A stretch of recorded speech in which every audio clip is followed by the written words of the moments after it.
Assetto Corsa Rally. What a surprise. Nice to see a hardcore rally game after 21 years. It's been that long since Richard Burns Rally.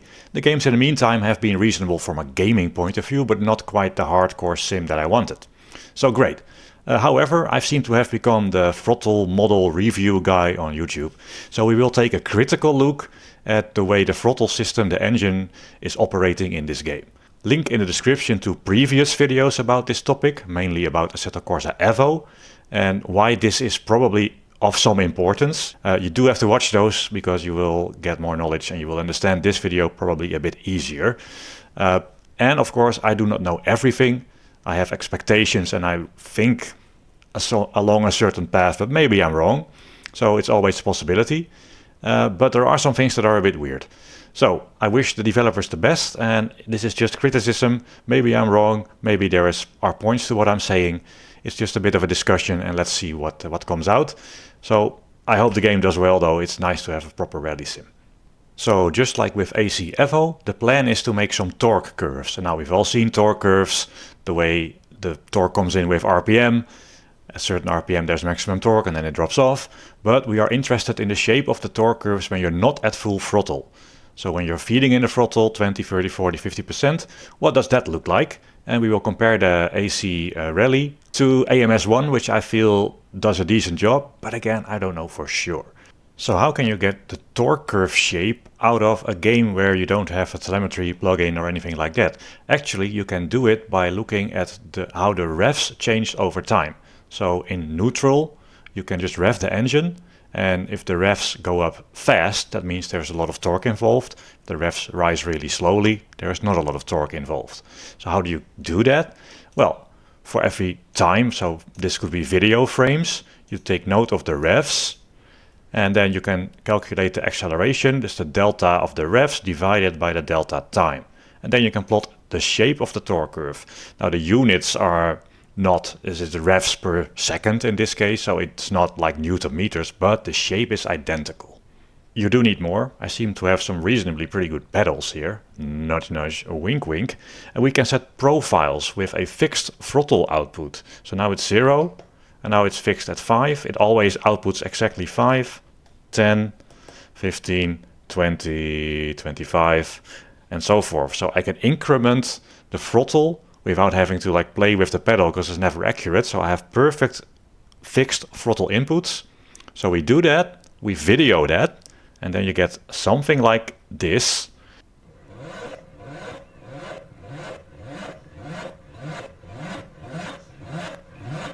For every 5% throttle, do that. And now you have to get those RPM values out, which I did the very labor-intensive way by playing back this video at 1% speed and literally typing with my fingers into a spreadsheet all the numbers, all the revs, every frame, 60 frames per second for all sorts of cases. You get numbers, lots of numbers, and hence why it's dark outside. There are some drawbacks to this method because we are capturing 60 FPS video. There will be some issues syncing the physics rate with the 60 Hz graphics rate. So the data we get is a bit jittery, but you can still get the general shape out of it. But it is not perfect, but I think it gives you a reasonable estimate of what the torque curves look like. Here is what looks like very good news. If you've seen my previous videos, which I just instructed you to go see, so if you're shaking your head in a no direction, you do deserve a slight slapping, but alright, I won't do that. It's hard to do that through a webcam. This looks good. The shape of these curves is sort of believable.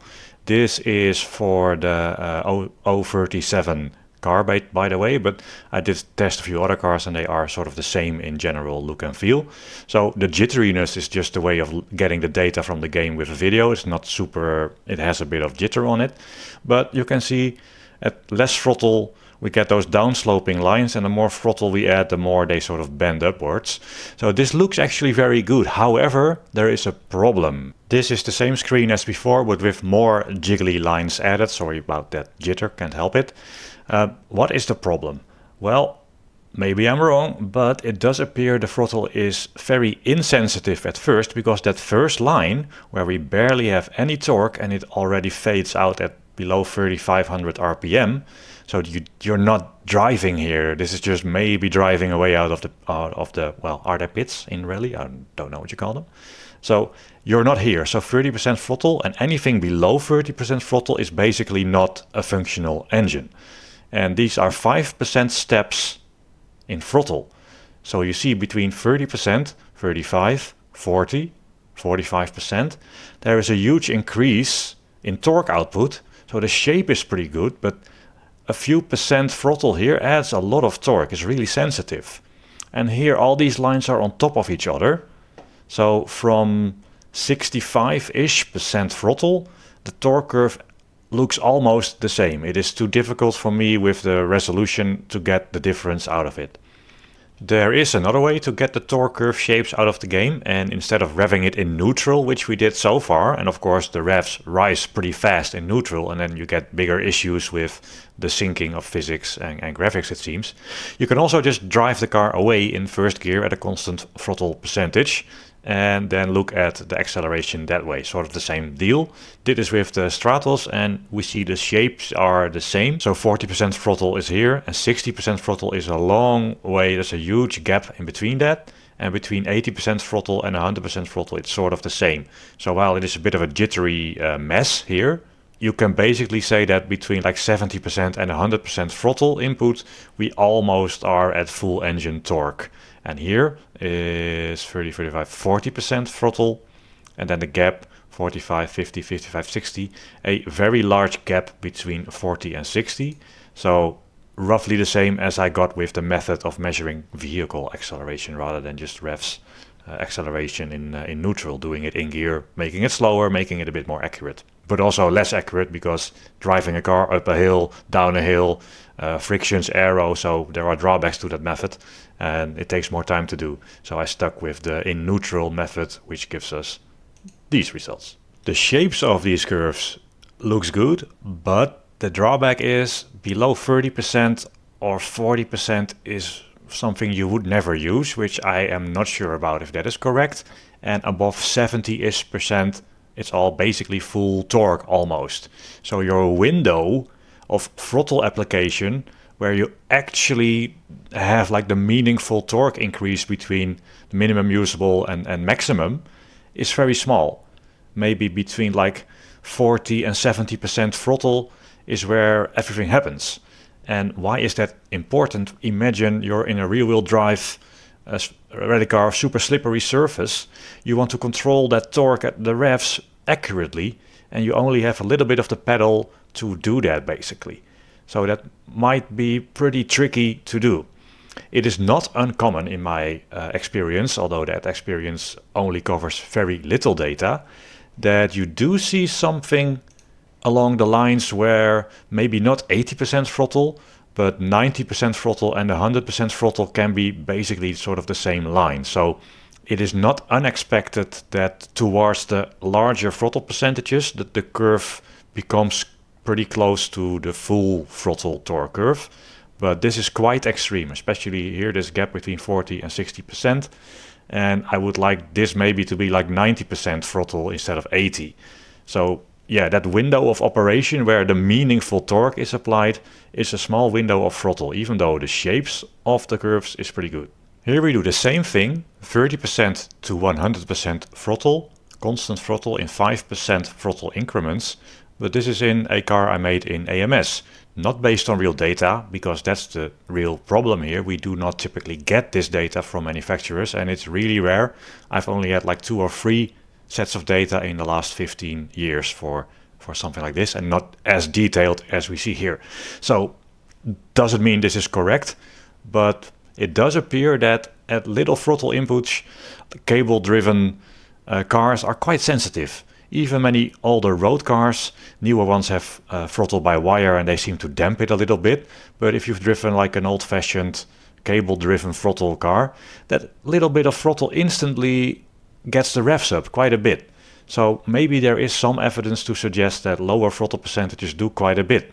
Because 30% throttle here, look, we have a huge amount of throttle at sort of idle revs.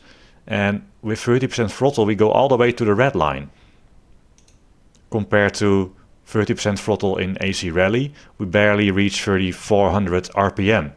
It's a bit more like 45%-ish in AC Rally is sort of the same as 30% in my AMS car. And as we add 5% every time, we see the torque curve go up and up and up and up and up, and the top one is 100% throttle. Shape-wise, there is still a difference. This slopes down in a more linear way, which does match the maps that I've seen of a couple of real engines. And I feel maybe, but this is hypothetical, the downslope gets a bit extreme. Like the initial here, it is good, but maybe it would flatten out more. But these are specifics. There is not quite enough data. They do go down pretty steeply, maybe too steeply, but that is like that. So in my case, here with 30% throttle, I'm getting over 100 Newton meters here at 5500 RPM. If this is a rally car on a slippery surface, 30% throttle might actually be usable out of a hairpin or some really slippery corner, because that still gives you a reasonable amount of torque. Whereas 30% throttle here in AC Rally, well, you're probably never at this low RPM, and this is a very tiny bit of torque. It's unlikely that you do that. Of course, these are not torque values. They might be pretty close, but these are just acceleration values. But you can see that, as we feed in 5%, the gaps between the 5% are very consistent. They get a bit smaller towards the top, but from 30, 35, 40 compared to 30, 35, 40, there is a huge difference, especially in the revs that you do at these RPM, whereas in AMS1, we can always do a high revs, just the torque that drops a little bit.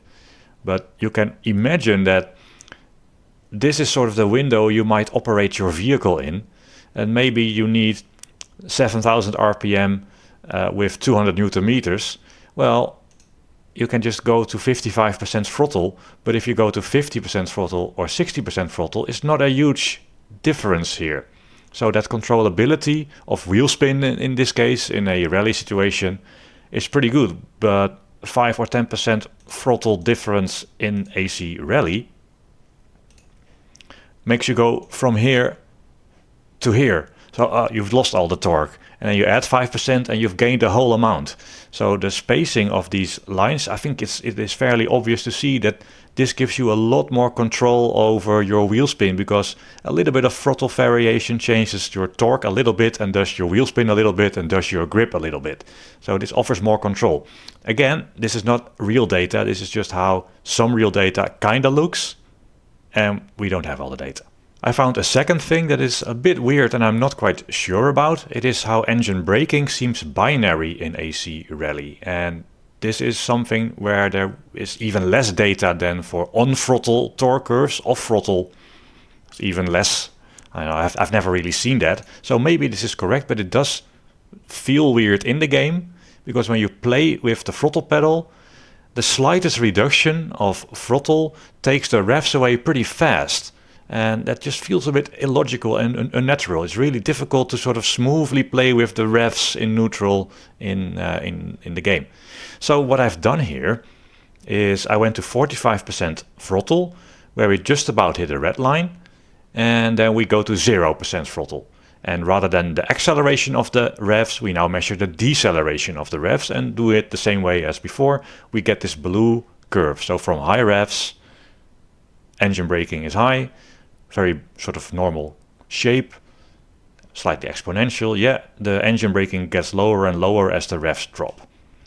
But the next thing I did, all right, going from 45% throttle instantly to fully off the throttle, what do these engine braking curves look like if we go from 45% throttle to 40% throttle? Like for an itty little bit of a reduction in throttle. And this is what it feels like, and we can also see it in the data. Engine braking is binary. Any reduction of throttle, when the revs drop, they always drop with maximum engine braking torque. As far as I can tell from my analysis, it seems pretty... I'm fairly convinced this is more or less happening. But of course, disclaimer, it's always a bit tricky to do this from a video, but you can see it looks the same. So we let go 45% throttle with our mapped Huizingveld software perfect 45 to 40, you see the curve shape is identical. So the engine braking we get going from 45 to 40% throttle is the same as the engine braking we get completely lifting off the throttle. Of course, at 40% throttle, we reach 6,000 RPM. So we lose 8,000, we go from 8,000 to 6,000 RPM. We don't go all the way to 0 RPM. But as we lose the revs, we do so at maximum engine braking. To make sure I wasn't going, well, I am probably. It's beyond help, let's face it. But did the same from 45% to 35%. So then we get the gray line here, and we see that even though we haven't released throttle fully, just a little bit, we are on the same engine braking torque curve. So engine braking, same 45 to 30%. Yeah, we lose more revs because we take more throttle away, but the speed at which the revs drop is identical regardless if we fully remove throttle or remove throttle a little bit. And this is quite weird. Doesn't feel right in the game, but there is absolutely no data for this that I have seen. I think it's not right. Why can I say so with some confidence? Well, imagine you have like 45% throttle. That intake valve on the throttle is quite open. There's a lot of air going in, and then you let go completely. You shut down basically most of the air supply to the engine. And now it becomes more difficult for the pistons to go up and down because the air that's going in is sort of restricted. So the more you close the throttle, I would expect that to result in more engine braking. Whereas going from 45% throttle and then the flap angle changes a little bit to 40% throttle, there is basically almost the same amount of air that can go in. So you would expect the engine braking to be reduced because the pumping of the cylinders and the sucking in of the air is easier than when the throttle was fully closed. So I do not expect this to be realistic. It also feels weird. What happens in AMS if we let go completely versus we only retract the throttle a little bit? Something very different happens.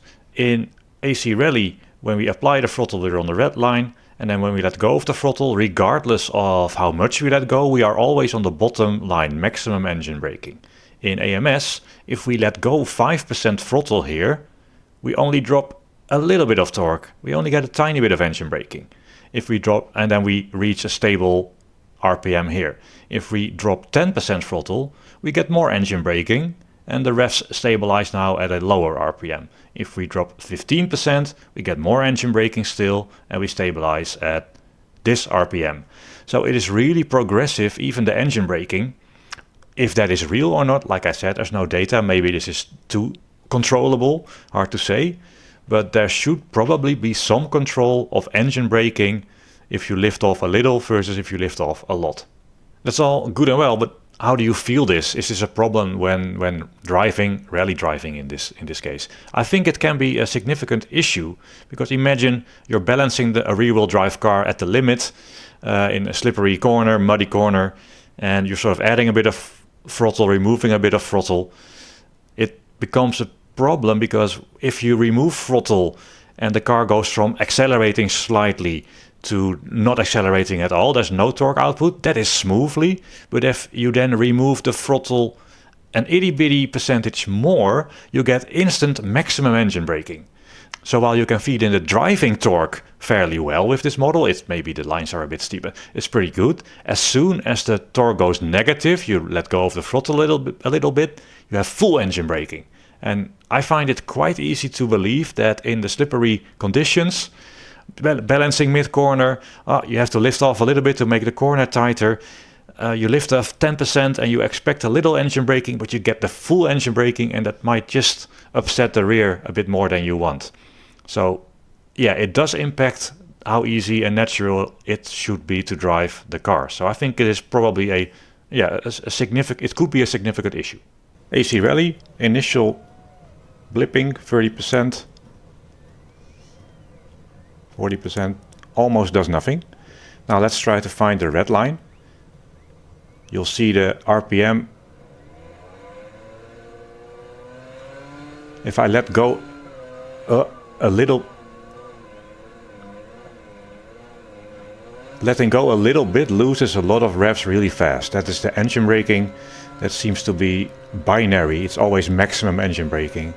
So I'm going between like 35 and 30%. Listen to the revs drop.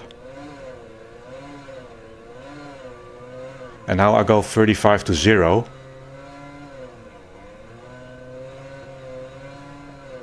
The revs drop just as fast. That is maybe true, but weird. Trying to find the rev limit. Goes up and down. Every time I go up and down a little bit.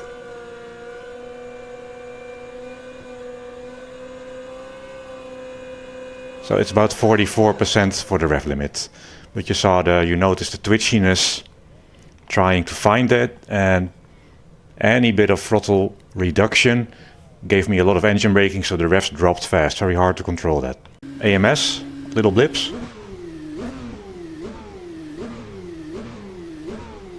Much more instant direct response. This did nothing in AC Rally. Now finding the rev limit, and 35%, well, it's too much, so let's go to like 13%. And I can also let go a little bit. And the revs drop really slowly. The revs rise really slowly. The revs drop really slowly. But if I release more, the revs drop fast. You see, we had no control over how fast the revs dropped in AC Rally because it's binary, it seems. Just 100% engine braking or nothing. And here the engine braking sort of fades in. As you go from like 20% throttle to 0% throttle, that gets to be more and more engine braking. So I can go up slowly, down slowly, or up fast, down fast. And the rev limit here is not 44%, it's like 25%-ish. So it's a lot more responsive, hits the rev limiter a lot sooner, and I have more control, far more control over especially the reduction in revs, but also the increase in revs. I got more control over that. Well, where did my Friday go? Into spreadsheets as usual. This is about all I had to say for now. Disclaimer, just repeating it, the game is early access. I think it has good potential, so I wish the development to go smoothly. I'm the critical throttle model reviewer, but we never have enough data. Maybe there are aspects to how I feel things should work that are wrong. Maybe they do things better than I'm doing things. But with my limited experience, I feel there are a few things here that are not quite right. So I'm very curious though, if you know how it works and I'm wrong, do post links to documents and information below. I feel that's about it. Let me know your thoughts. I've spent 5 hours on the game and I've driven 0 kilometers, so maybe I should actually drive it a little bit now, you know, because that's important to say. There has always been issues with sims and games, and even if this would be perfect, there will be other things not quite right. In AMS there are things wrong, in AC1 there are things wrong, so just even if I'm completely right and this throttle thing isn't quite right and I know better, that doesn't mean your rally sim sucks to drive. It's pretty clearly a well-driving game already. So this is not like the definitive reason why you should or shouldn't play the game. It's just maybe areas where could be better. I think maybe, yeah. So let's see what happens. I've done my best to not just go by feel, but actually show you the numbers and the curves. But don't forget to enjoy playing the game. And if it doesn't run on your system, play Richard Burns Rally, also a great simulator. So yeah, that's about it. Comments below. If I've messed something up, I will acknowledge my mistakes. No problemo. See you later, guys. Bye bye.